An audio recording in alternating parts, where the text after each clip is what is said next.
मित्रों नमस्कार। सुधीर पांडे पूर्वांचल के यूट्यूब चैनल पर आपका स्वागत है, अभिवादन अभिनंदन है। बात करेंगे, एक लड़का है एल्विस यादव, ओटीटी प्लेटफॉर्म पर अपने यूट्यूब के माध्यम से बड़ा अच्छा नाम कमाया। करोड़ों की संख्या में उसके फॉलोअर हैं। पूरा बैंड बजा दिया बॉलीवुड का। सलमान खान जो बहुत नामी चर्चित फिल्मी हस्ती हैं, उनकी भी बैंड बजाने में वो देरी नहीं किया। आप देखे होंगे इसके पहले बिग बॉस में उसने जीता, जनता ने जिताया, बड़ा प्रेम पाया। और वह कट्टर सनातनी और हिंदुत्व की बातें करता है। अब यादव है और वह अन्य जैसे मान लीजिए तेजस्वी यादव मुलायम सिंह के पुत्र हैं, उनके जैसा यादव नहीं है, वो राजनेता नहीं है। लेकिन अपने दम पर धीरे धीरे नौजवानों को यूट्यूब के माध्यम से और विभिन्न माध्यमों से वो धीरे धीरे जो सच्चा हिंदुत्व होता है, जैसे मान लीजिए जो वो भगवान कृष्ण को मानता है, गाय की रक्षा जो करते हैं, गौरक्षक हैं, उनके साथ रहता है। कोई भी कार्यक्रम होता है तो वह जय श्री राम और या बुलडोजर का समर्थन करता है। अब और इस तरह से करके वो पूरे देश में अपनी करोड़ों में फैन फॉलोइंग बना लिया। यहाँ तक कि जो बिग बॉस का सीजन था उसमें जब सफलता पाया तो भी वह अपने विचारधारा को नहीं छोड़ा और वहाँ भी उसने प्रदर्शन किया और नौजवानों में एक छाप बनाई। यूथ को जो अब तक शिक्षा का माध्यम था, जो घुसे हुए थे वामपंथी शिक्षा के क्षेत्र में, राजनीति के क्षेत्र में, चारों तरफ से घुसे हुए थे, जो 70 साल से जो शासन सत्ता में थे, जैसे मान लीजिए कांग्रेस थी, उनके मंत्री हुआ करते थे लालू यादव। अब शुरू से लंबा विषय न करते हुए जो ये भारत को जिधर ले जाना चाहते थे उससे अलग उस शिक्षा प्रणाली में जो नौजवान थे, वो नौजवान सेकुलर बनाने का प्रयास किया जा रहा था। इस मूल मिट्टी से, संस्कृति से, सनातन से जिनको काटा जा रहा था, उसको तमाम उसमें एल्विस यादव जैसे लोग उसको जोड़ने का प्रयास किए और बच्चे जुड़े भी और बहुत तेजी से जुड़े और काफ़ी संख्या में जुड़े। जैसे मनीष कश्यप ने भी बिहार की बदहाली, बिहार की समस्या को लेके लगातार संघर्ष किया। वो भी नौजवान और अपने संस्कृति से भी जोड़े रखा। और जब भी ये राजनेता और जो बिहार के लोग जो शासन सत्ता किए थे, बिहार को कमज़ोर करना चाहते, वो एक एक चीज़ को ऐसे इतने अच्छे ढंग से जिस तरह से मनीष कश्यप रखता था, उसी तरह से एल्विस यादव भी सामने लाता था।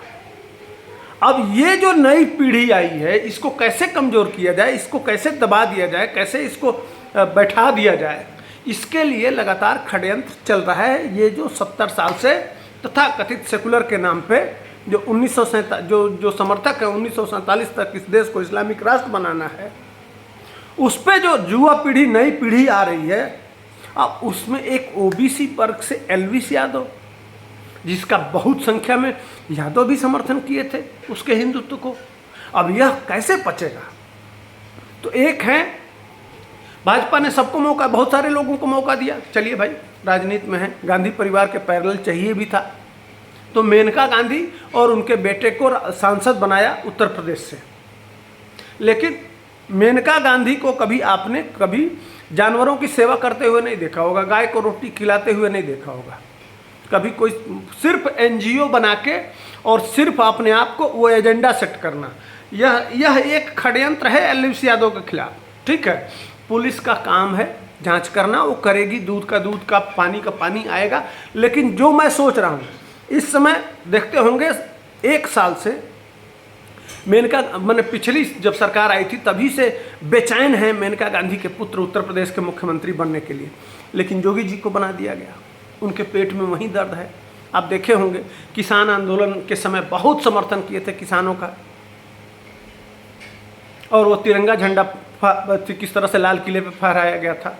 उस समय से लगातार भाजपा, मेनका गांधी और उनका बेटा और उनकी एनजीओ, कोई इनके क्षेत्र का कोई मेनका गांधी से जुड़ा हुआ व्यक्ति सनातन का, संस्कृति का और भारत का और मोदी का और आरएसएस का लगातार विरोध करते चले आ रहे हैं। तो जिस तरह से एक प्लान बना के तमिलनाडु की सरकार मनीष कश्यप को गिरफ्तार कराई, उसी तरह से एक प्लान के तहत यह सब क्या था वहाँ एलवीस यादव? जब ये बात कौन गुप्ता था? नहीं था, कि उसका एजेंट है यह गुप्ता, और वह सांपों को ले जाता है। यह सब स्क्रिप्टेड है, यह मेनका गांधी का बनाया हुआ प्लेटफार्म है। जिस तरह से बिहार का ही एक व्यक्ति पकड़ा किसको जाता है? जो भाजपा या उस जाति का हो, जैसे मनीष कश्यप का डीजीपी वहाँ उसी समाज से था, फॉरवर्ड से था। जैसे बिहार की सरकार ने एक न्यूज़ चलाया कि मनीष कश्यप को गिरफ्तार कराने में वह भूमिहार ही गिरफ्तार कराया है, यानी कि वहाँ का डीजीपी, वहाँ के राज्यपाल, वह भी भूमिहार है। यह समझिए इस खेला को। बाद में पता चला कि यह कोरा झूठ है, एकदम सरासर झूठ है। राज्यपाल ने अपनी सफाई देते हुए कहा। उसी तरह से आने वाले दिनों में यह पता चले, उसीलिए भाजपा को चयनित किया कि भाजपा का कौन सा विरोधी व्यक्ति है जो कल खोल न पाए, इसलिए मेनका गांधी को पकड़ा गया, वरुण गांधी की मां को, और बहुत प्लान के तहत एलवीस यादव को फंसाया गया। इसलिए कह रहा हूं कि एक्सपोज मीडिया से लेके और सब आज बहुत खुश हैं। भले उनको जाति से नहीं लेना देना है भाई, उनको लेना देना है कि जो हिंदुत्व की बात करे, जो सनातन की बात करे, जो देश की बात करे, जो गरीबों की बात करे, जो इनके कुकर्म, जो लालू यादव, नीतीश कुमार, यह जो शासन सत्ता किए हैं, इनके कुकर्मों की बात करें, इनके भ्रष्टाचार की बात करें, इनके अत्याचार की बात करें, इनके पापाचार की बात करें, वह जो बात करेगा उससे इनको चिढ़ है। देख लीजिएगा, आप जाके चेक कर सकते हैं। मैं तमाम लगाना ठीक नहीं है किसी, अब गजेड़ी भंगेड़ी खुदे जो गांजा पीता है वो अब उसको मज़ा आ गया है कि देखो इतना महान यूट्यूबर जो सनातन की बात करता है, वो अभी तो सांपों का विष बेचता है। पूरा मीडिया लगा हुआ है, उनको तो मसाला चाहिए, बड़े टीवी वालों को तो मसाला चाहिए, तो मसाला मिल गया। अब उसमें चाशनी लपेट के और एक सनातनी लड़के को जिस तरह से मनीष कश्यप को फंसाया गया, उसी तरह से बड़ी बारीकी से एलवीस यादव को फंसाया जा रहा है। खैर, उत्तर प्रदेश का मामला है, नोएडा का मामला है। अब समझ लीजिए, यह सब प्लेटफार्म तैयार करके, सब कुछ योजना बना के कि एलवीस यादव से हमने बात किया, वह अपने एजेंट को बताया, उसके बाद से वहाँ सांप वह लाया, उसके बाद से पता नहीं कितना उसमें जहर मिला। यह मेनका गांधी 3 दिन से लगातार बनी हुई है। अरे आप क्यों पड़ी हुई है पीछे? पुलिस का काम है, पुलिस करेगा। अब देख लीजिएगा, कल जब पुलिस जांच करेगी, कल पुलिस ने कहा कि अभी फिलहाल प्रथम दृष्टया एलवीस यादव का एफआईआर में नाम है, लेकिन प्रथम दृष्टया जांच में उसकी कहीं रोल दिखाई नहीं दे रही है। अब इसलिए बेचैनी बढ़ गई है। अभी जांच होने दीजिए भैया। किसी के एफआईआर लिख देने से कोई दोषी तो हो नहीं जा सकता है। हम भी जाके आपके ऊपर एफआईआर कर सकते हैं मेनका गांधी के ऊपर, तो आपको दोषी तो मान नहीं लिया जाएगा। जो उसमें पुलिस जांच करेगी, आप तथ्य देंगे, सबूत देंगे, सबूतों का जांच होगा, उस आधार पर कल पता चलेगा। तब तक आप लोगों के पेट में इतना बेचैनी क्यों है? यह वामपंथी क्यों पगलाए हुए हैं? धुआं क्यों छोड़ रहे हैं भाई?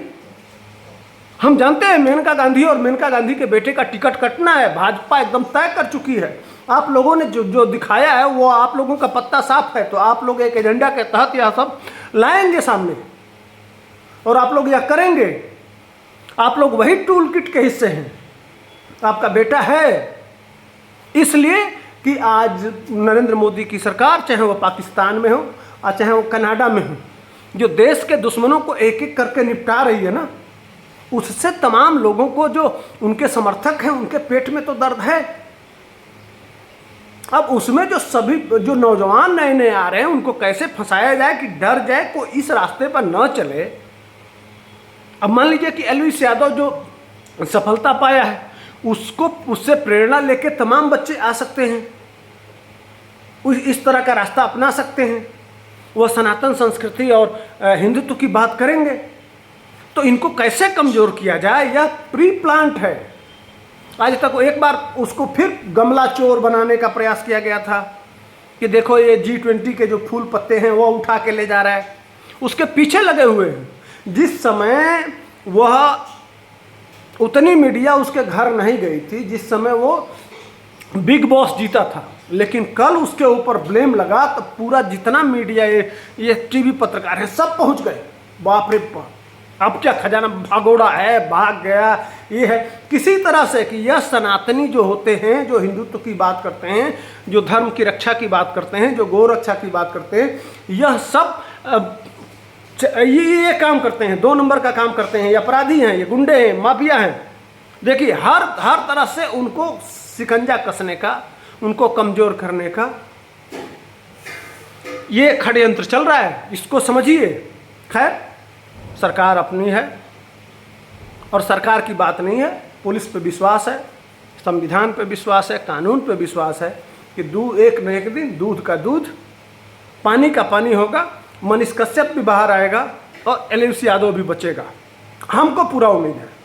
इसलिए कि यह बच्चे सत्य के रास्ते पर चल रहे हैं, आज नहीं तो कल, देर हो सकता है अंधेर नहीं हो सकता है, जीत हमेशा सत्य की हुई है और सत्य की होगी। धन्यवाद मित्रों, आपको कैसा लगा आप वीडियो कमेंट में आके बताइए कि आप किसके साथ हैं। इनके साथ हैं जिनके विधायक घर में बम बनाते हैं, उनके साथ हैं जो 1947 तक भारत को मुस्लिम राष्ट्र बनाना चाहते हैं, या एक तरफ यह भारत सनातन की भूमि है, हिंदुत्व की भूमि है, हमारे ऋषि परंपराओं की भूमि है। आप किसके साथ खड़े हैं आके कमेंट सेक्शन में बताइए। जय हिंद, वंदे मातरम।